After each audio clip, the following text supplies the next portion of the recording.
Now, like the OHP officer is trying to bump the back of that car. Like they spun him out. He spun out. He's now heading backwards. There was a... Oh, my goodness. That's unbelievable. That is unbelievable. He's going to try again. They're going to try it again. I have never seen anything like this. Well, I have, and it's called a 360.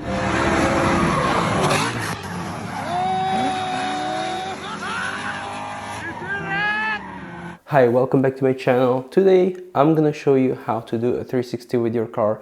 Now you might be wondering, like, what's the point of even doing a 360 with a car? Well, there's not much use. It's not like you're just gonna be on the street doing 360s. There's only a few use cases where you can actually do it. Like you saw, while being chased by the cops, you can recover from pit maneuvers. But I'm not gonna show you that because, first of all, I'm not a criminal, obviously.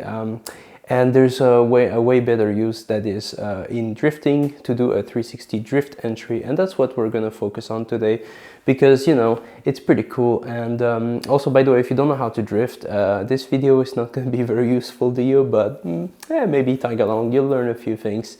Unfortunately, I'm not gonna be able to show you how to do a 360 with my car, because last time I attempted to do one at the racetrack, they were like, no, and next time you do it, you're bye-bye. So I don't want to get banned from the local racetracks, because I live in Switzerland, and in Switzerland there's like not a lot of motorsport, if any. And if I get banned from the closest track I have to Switzerland, then that's gonna be a pain in the ass to do any more track days. So definitely don't want to get banned. So instead, what we're gonna do is do 360s on the simulator. Now, you may be like, well, it's not the same, but I will tell you, it is pretty close to real life. For having done both a 360 in real life and on the sim, it's pretty much the same. It's just like, you know, it's simulated on the sim, so it's like there's no risk involved. And for those who don't know what a simulator is, it's basically like a big controller, except in the shape of a car cockpit, and that way you can control a realistic simulation game with essentially a real cockpit to feel like you're in a car. And the game we're going to be using is Assetto Corsa. Assetto Corsa is like the OG realistic simulator that has been out for over 10 years now, but it's still really relevant to this day, because there hasn't been any better game coming out with more realistic physics, at least, like, you know, driving physics. So that's what we're going to be using. Anyway, let's go to the sim and try this out. Hey, so we're on the sim right now. For this tutorial, I'm gonna be using some modded cars and track. I mean, actually one modded car and one track. And if you are interested to do the same, I'm gonna be linking the car pack and the track I'm using in the game, so that you can also use it if you wish to do so. Anyway, so first thing first, we're gonna start by understanding how to do a 360. Because that's like the base.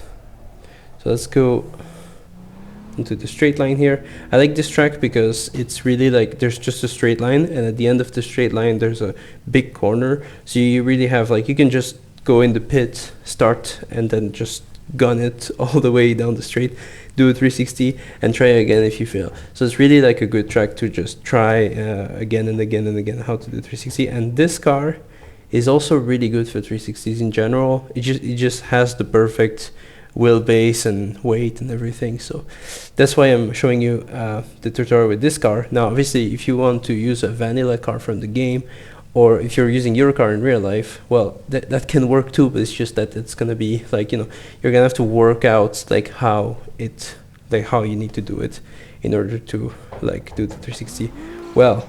Anyway, the first thing about 360s is that, well, we're gonna do it, you can initiate it in a lot of ways. You can use the handbrake, but here you can't really see my handbrake, so we're gonna be using a flick, because that's what you're gonna be using during the drift entry anyway. So let's go with the flick. So normally when you do a flick, you go like this, you turn one way, then the other, and then you let the car self-steer like this, you know, like that. You let the car self-steer. But for 360, that's not what we're gonna do. Instead, we're gonna force the car into a spin out. So let's say here we're gonna do 360 in the straight. We do a flick here, and then here we hold the steering wheel and as you can see, the car just spins out. That's half of what you need to do in order to do 360. The second half, this car has so much steering angle. Alright, the second half, we're gonna, so you did the flick like this, you arrive around, I would say around 90 degrees into it. Not necessarily, it depends on how strong you're turning and what type of car you have and all that. But around 90 degrees, you're gonna want to do two things. The first one is clutch, press the clutch, because from now on the car is gonna go backwards, and if you don't do that, it's gonna stall, so it's not ideal. And the second thing you're gonna wanna do,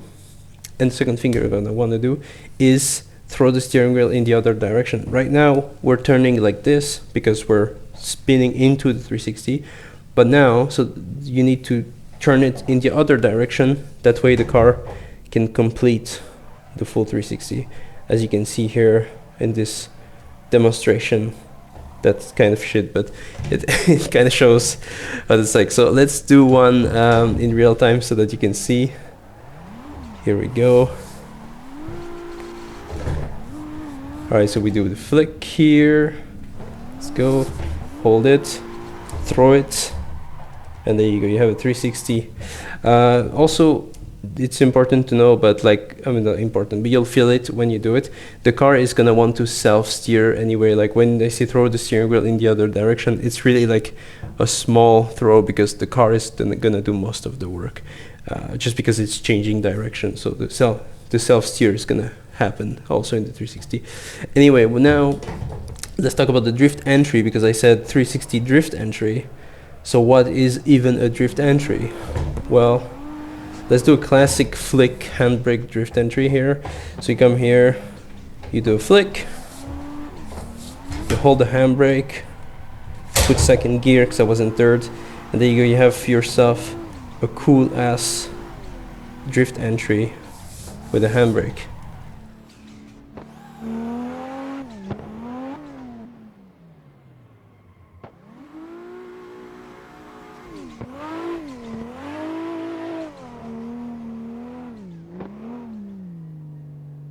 Now we can do the same, but add the 360 to the mix just to make it extra spicy.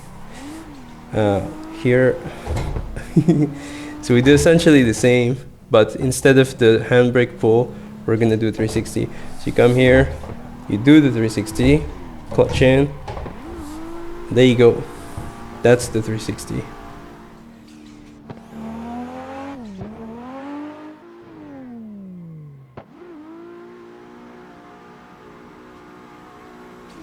So it looks easy like that because I'm doing it pretty well, I think. But it's not that easy at first, because you're gonna want to understand how much you want to turn into this 360, because there's such a thing as like turning too much into it and not enough. Let me explain. So you can come here, do the flick, and then, like you saw, it was like throttling to turn the car around like this, and there is such a thing as doing too much of it. So you can like overdo it, and then the car is going to spin too fast, or you can not do it enough, and then the car is going to end up in a backward entry, and you don't want that. So you have to find for yourself like the good ratio, how much throttle and steering input you have to do. But with this car, it's pretty easy to figure out, and that's why I would advise you to start with the simulator and not, you know, like real life right away. Because unless you have like a very wide open space with no walls to hit with your car, because it's very likely that the first time you're gonna like go too much on the right, too much on the left, or like go way too far with your 360 and hit something. So you have to be cautious about this, and yeah. All right, let's do some more drift entries just for fun, because that way you can see more. All right, we should not going too fast here. We're gonna. Ooh. And it's really just a matter of like finding the right moment to clutch in and do the throw steering wheel in the other direction. Once you get the timing right, then it's pretty obvious and you can just keep doing it. And it's really a fun entry to know how to do And yeah, and this track is also really fun if you're just learning how to drift in general. That's a track that was built in Japan in 2020, so it's a fairly recent track. I mean, as far as track goes, there's not many tracks being built in the world, so you know, it's a pretty neat track. And this car bike also I would recommend if you're a beginner. And there you go, some more drift entry. Yes. Anyway, let's reset here. Anyway, I hope that you liked the video and that maybe you learned how to do a 360. I don't know that I did a good job. If I didn't, and if you still have questions, you can leave a comment. I'm a fairly small channel, so if you leave a comment, I can reply. No worries. If you liked the video, leave a like. If you didn't like the video, leave a dislike. Don't forget to subscribe to not miss when I upload. And Reactbot, what did you think of this video? Is this what our founding fathers wanted? Yeah. I downloaded this thing just for fun, but he's saying some stupid shit. No, but really, what did you think about the video? Facts. Facts. Yeah, it is facts. Alright, see you in the next one. Bye.